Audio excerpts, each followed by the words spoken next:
It is no great secret that your union over the years has been in the forefront in the fight for economic justice for every American, and I thank you very much for all that you've done. Now, what I want to do this morning is something maybe a little bit different than what most speakers do. I want to talk about reality. And then what I want to do, if it's okay with the folks up here, is just open it up a little bit for discussion, ask a few questions. I'll ask you some questions, you ask me some questions. And I detect strongly in my state of Vermont and all over this country that there is a growing disillusionment with the political process. Whether it's Democrats or Republicans, people are tired of the bullshit.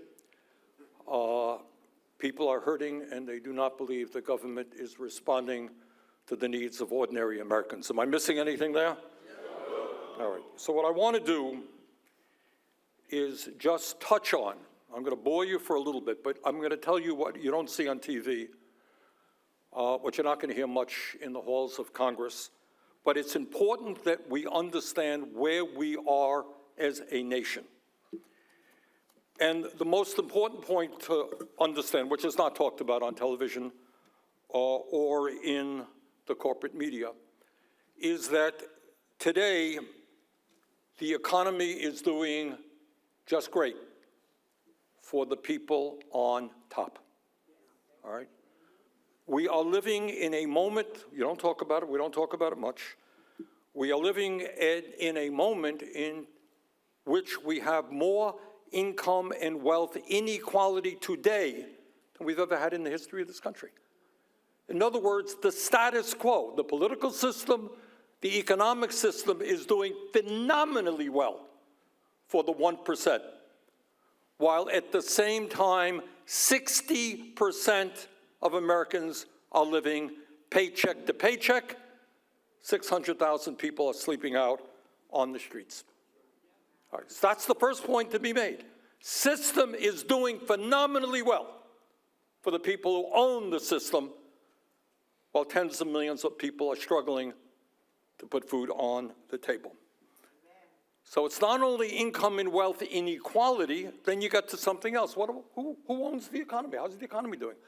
We have more concentration of ownership today, any time in American history. In sector after sector of our economy, you got a handful of huge corporations controlling the production, controlling the pricing. Today, we have more corporate greed than any time in the history of this country. Record-breaking corporate profits driving prices up.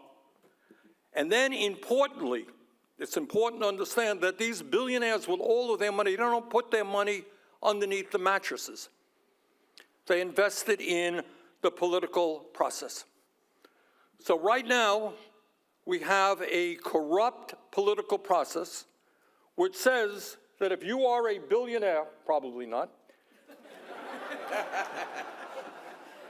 but if you were a billionaire and you wanted to spend a few $100 million, you could start a super PAC. You could put money into the candidates you want to win, candidates who you want to defeat. So those of us who come from the working class, as I do, who stand with the working class, we got to take on billionaires who have endless amounts of money to throw at us and to intimidate us. And right now in New York, we have a race going on. They're spending $10, $15 million against the guy whose major crime is that he stands up for working people. We have a situation today where we have 3 people on top owning more wealth than the bottom half of American society. Take a breath, think about it. 3 people, multi-billionaires, own more wealth than the bottom half of American society. Top 1% owns more wealth than the bottom 90%. We have an economy in which 800 billionaires in America nearly doubled their wealth since the passage of the Trump tax breaks for the wealthy and became almost $3 trillion richer. You got that? 800 guys, $3 trillion richer. Today in America, and you know something about this, we have CEOs who make 350 times more than the average American worker. Any of you who've taken out credit cards recently, you'll know that giant Wall Street banks are making record-breaking profits by charging 24% interest rates on half of all new credit cards. I'm chairman of the Health, Education, Labor Committee. We're dealing with the cost of prescription drugs. I don't know if any of you have chronic illnesses. We pay by far the highest prices in the world for prescription drugs, in some cases 10 times more than other countries. 10 top pharmaceutical industry companies made over $110 billion in profit last year.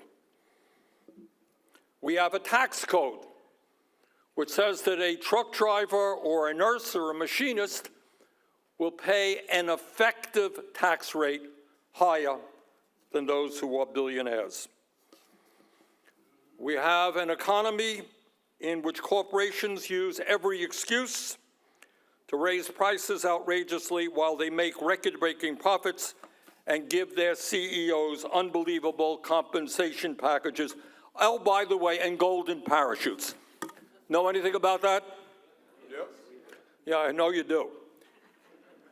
The CEO of Boeing is in line to receive a $45 million golden parachute for himself after Boeing eliminated defined benefit pension plans and cut health care benefits for tens of thousands of workers more than a decade ago. So what is going on? According to the Rand Corporation, over the last 50 years, 50 years, there has been a massive transfer of wealth of over $50 trillion from the bottom 90% to the top 1%. You got that? $50 trillion over the last 50 years, going from the bottom 90% to the top 1%. And here is a fact that you never hear. And that is, today, the average American worker earns, in real inflation accounted for dollars, $50 a week less than he or she did 50 years ago after adjusting for inflation. You got that? So I want you to think about in your business and throughout the economy. Think about the revolutions that have taken place in technology. Every worker here is far, far more productive than was the case 50 years ago. And yet the average American worker, in real dollars, earning actually less money. So I wanted to go over those facts because we don't talk about it terribly often. But that is the reality of the American economy today. People on top, phenomenally well, working people struggling. That is the bad news, and it is bad news, and it's an issue. These are issues we're going to have to deal with, and I have some ideas as to how to do that. But I want to also give you some very good news, and you are part of the good news. And the good news is that the trade union movement in America today is revitalized, it's rejuvenated, it is growing, and it is winning struggles in a way that we have not seen in a very long time.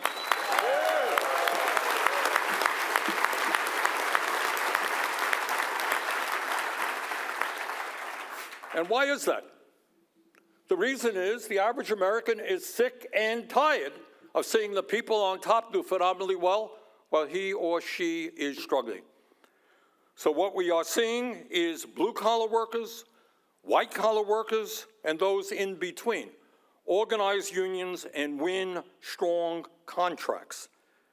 And the concept of unionization is going far beyond its traditional base. Just to give you an example, in my own city of Burlington, we had residents in our hospital, organize a union for better wages and better working conditions. We're seeing graduate students at major universities taking on their administrations and also winning strong victories. We're seeing young people at Starbucks, at Amazon, taking on some of the most powerful people in America as they try to form unions.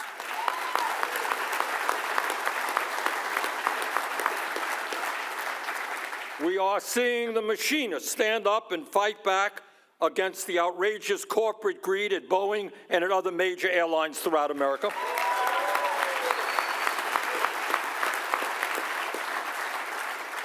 And as part of that effort, let me thank all 19,000 of the ramp, cargo, and tower workers at Delta Airlines who are fighting to organize a union.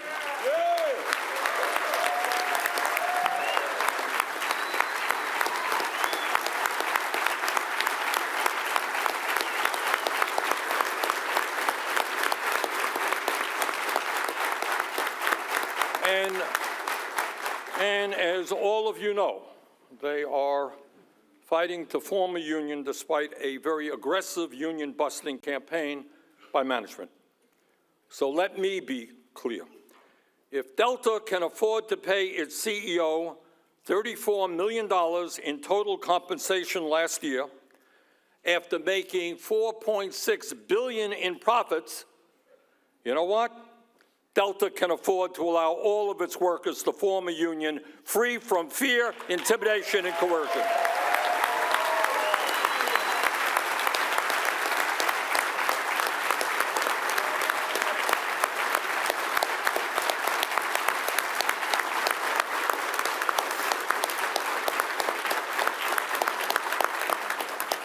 And let me also take this opportunity to express solidarity with the 32,000 machinists who are preparing for contract negotiations with Boeing.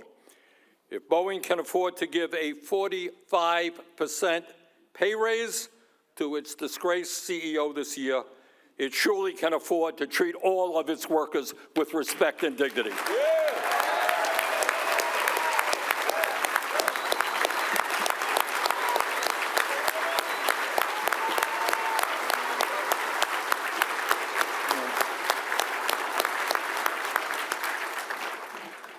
Now, in our line of business, whether you are a trade unionist or an elected official, we struggle day to day.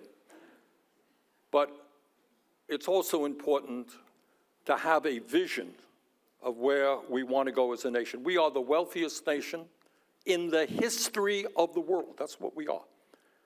And there is no reason why so many of our people should be struggling in the ways that they are. So let me just tick off some of the agenda that I hold, and I think it will be shared by many of you, as to how we best go forward. First of all, you know and I know that if working people are going to earn decent wages, decent benefits, decent working conditions, they have got to have a union behind them.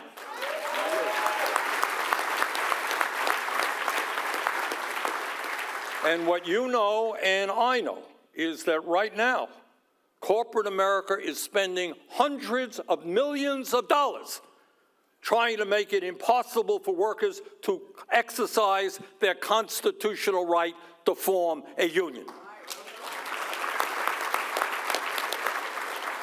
These guys on top, their greed has no end. They make tens of millions in compensation. And some workers trying to form a union to earn a decent living wage, they're going to put the consultants and the anti-union people attacking them. So we say the time is long overdue to pass the PRO Act.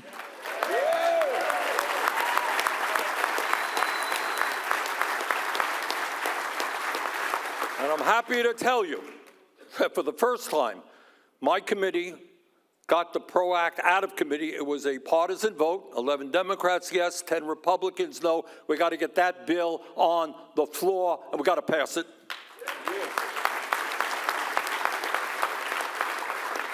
We must end once and for all the disastrous right-to-work laws in 28 states by repealing Section 14B of the Taft-Hartley Act.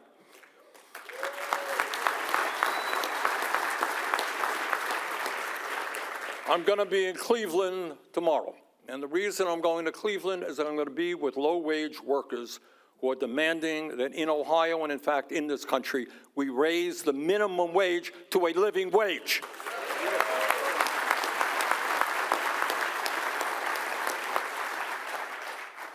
There's an attack right now going on against Social Security. Some of my Republican people think that we should raise the retirement age, cut benefits. Not my view. I think we should lift the cap on taxable income, have the billionaires start paying their fair share, and expand Social Security benefits, not cut them. And let me tell you this.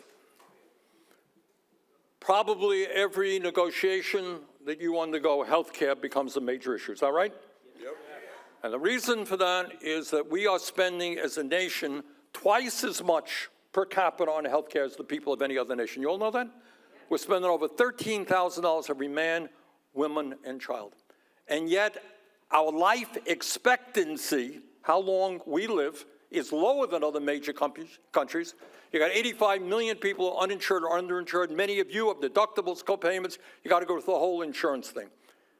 In my view, health care is a human right. Yes.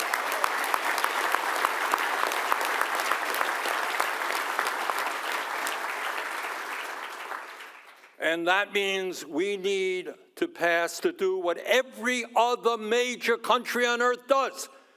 Your brothers and sisters in Canada don't have to sit down negotiating health care, because health care there is a right. You go to the hospital 2 months in Canada, you come out with a zero bill. That must be where we go as a nation.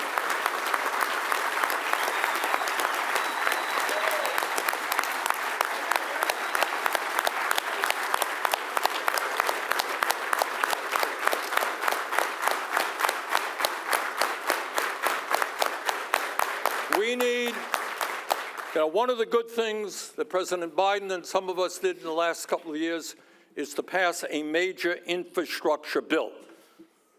We put huge amounts of money rebuilding our crumbling roads and bridges, sewer systems, water systems, etc. And yet, you know what we're finding? We don't have, in many parts of the country, we don't have enough skilled workers.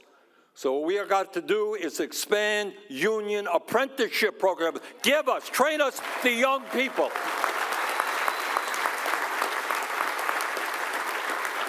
Train the young people so that we can go out and rebuild this country. Furthermore, maybe as important as anything else, we need to reform a corrupt campaign finance system that allows billionaires to buy elections. And that means we've got to overturn this disastrous Supreme Court decision on Citizens United.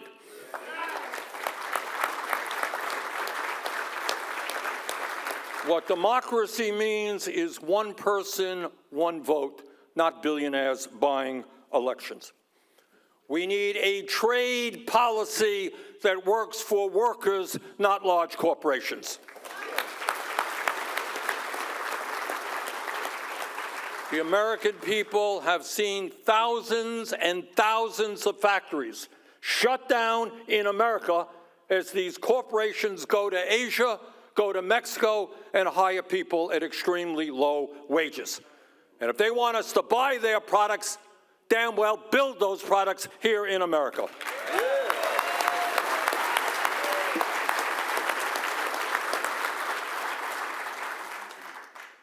So, brothers and sisters, we are living in a moment where people are disillusioned, they're frustrated, and they're unhappy. And what our job is, like never before in history, is to do what unions have always done: educate and organize. Now, they got the money, believe me. They have so much money, you couldn't believe it. I mean, endless amounts of money to do what they want to do. What do we have?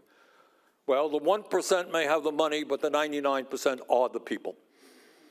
And our job,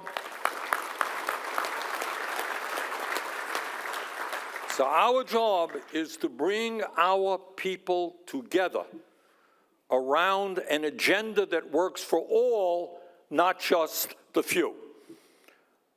Our job is to overcome the barriers of race, of religion, of sexuality, of gender, all that stuff, and understand that when it comes to the desire of people to have a decent standard of living, we are all united, all on the same side. Yes.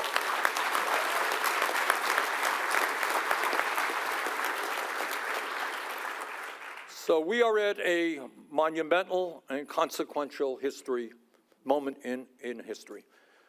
In case some of you haven't noticed, there is an election coming up. I know, some of you. And what I want to discuss with you, I am strongly supporting President Biden. I believe that President Biden is the first president ever to walk on a picket line during a strike.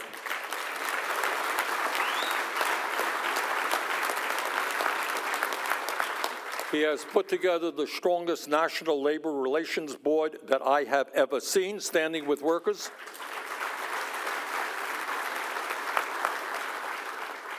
And he's done a number of other things. But I know that that view is not unanimous, that there are people in the trade union movement, maybe 25, 30%, who are going to support Trump for a number of reasons. So what I would like, if I have time here, guys, and you can throw me off the stage if you want to. My feelings won't get hurt. We all right?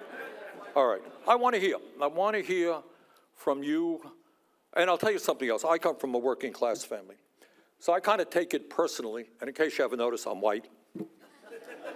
I know you're perceptive. You got that? 65% of white working class people are voting for Trump. And I regard that as personally offensive. All right? Why is that? So I'm going to throw that question. That's my first question to you. Be honest. Don't tell me what I want to hear. You know people. All right? Why are white working class people, 25, 30% of union members, and maybe 65% of the population voting for Donald Trump? Who has some thoughts on that? Just stand up, somebody. Yes, sir. You want to say? Yeah. Senator Sanders, thank you so much for being here. I was a delegate for you in 2016. Thank you so much for being here. Thank you for making our day as we close out this conference. Had the pleasure of being a presidential delegate from San Francisco Bay Area for your presidential and worked on your campaign in 2016. Thank you. Please shed any light as we are hearing about potential Social Security reduction and taking it away, as a lot of our seniors depend on that income, and we're getting older as workers. Thank you. Half of older people in this country have nothing in the bank. They're desperate. And you have a lot of Republicans who are saying, well, Social Security costs are going up and up. Not going to be solvent, that the solution is to either raise the retirement age or cut benefits. And that is a bogus and disastrous approach. You got it. Double this woman's wages right here. She got it. What people don't know is that right now, again, my billionaire friend here, pays the same amount of money into the Social Security Trust Fund as somebody who makes $165,000 a year. If you lift that cap, scrap the cap, and you tax all income for the people on top, you know what you'll do? You'll expand the solvency of Social Security for 75 years and substantially raise benefits. That's the direction we've got to go, not cutting Social Security.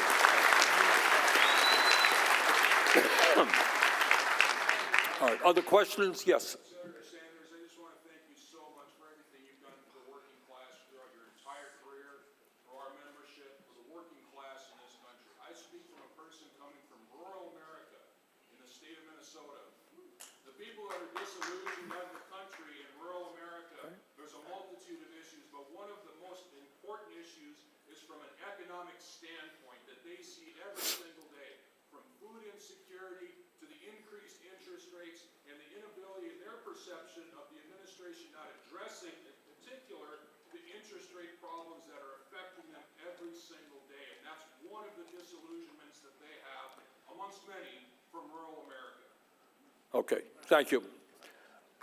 I come from Vermont, is one of the most rural states in this country, so I hear that as well. I think people in rural America, for a whole lot of reasons, feel left behind, right? The world focuses on California, it focuses on New York, forgets about the people in between. And the issues that you've raised are absolutely right. There used to be a time in rural America where family-based agriculture was pretty strong, right? We're losing that every single day. When you lose that, you lose your schools, you lose kids leaving the area. My state, in the most rural districts. It breaks my heart. I mean, kids are leaving, there aren't any good jobs, they're going elsewhere to where the decent jobs are. So I think when we talk about the future economy of America, it is to rebuild rural America, create good-paying jobs in those communities. Issue of interest rates, enormously important. I suspect healthcare is a big issue in rural America as well. You got rural hospitals shutting down. You want to have a baby, you got to travel 100 miles to go see your doctor. So to a large degree, both parties have turned their backs on rural America and the working class that dominate in those areas. That has got to change.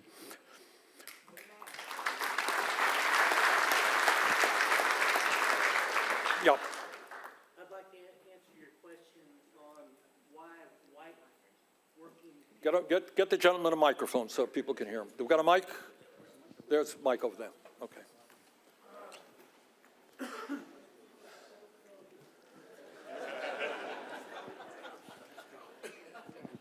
First of all, thank you, Senator Sanders, for being here. We appreciate everything you do. I'm from Texas, unfortunately. I've lived through Republican rule for almost 3 decades now, and they continue to run on the basis of vote for Republican to fix things. I can tell you from having worked with a number of white males, what I see, especially in Texas, white males are becoming the minority. They have realized how poorly minorities have been treated in the history of this country. They're afraid that that ship is turning, and they're afraid to lose that power. Yep. And in my opinion, that's why you see these people supporting Trump. And when you listen to Trump, his rhetoric is to keep women and minorities down and let white rich males rule the world. Look, the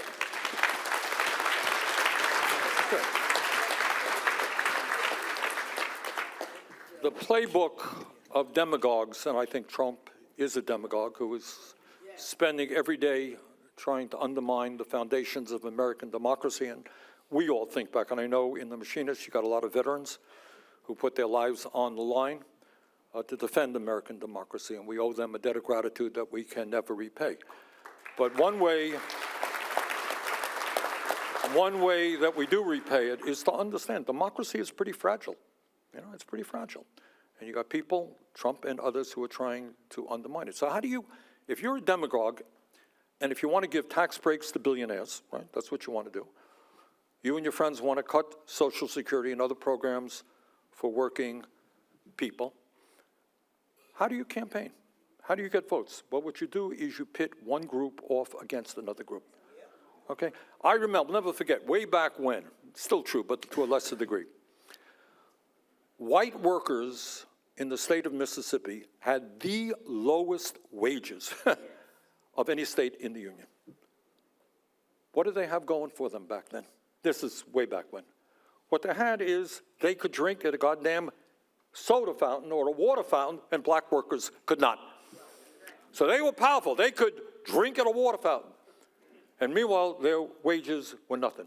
What the system there was doing, and they still do it, is play off black versus white. Also, in recent years, and it is a good thing, and men understand it, what we have seen is women saying, you know what, we don't want to be second-class citizens. We want to control our own bodies.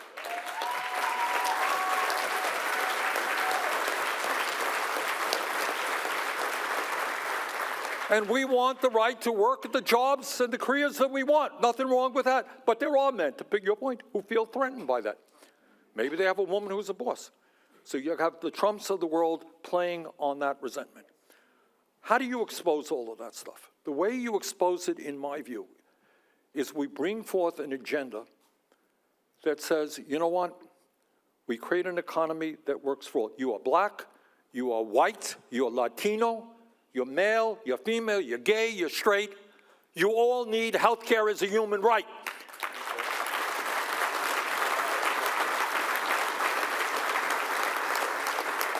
Trump and his friends, you know, the healthcare system is broken, boy, they want to make it even worse by killing the Affordable Care Act, throwing millions of people off of healthcare.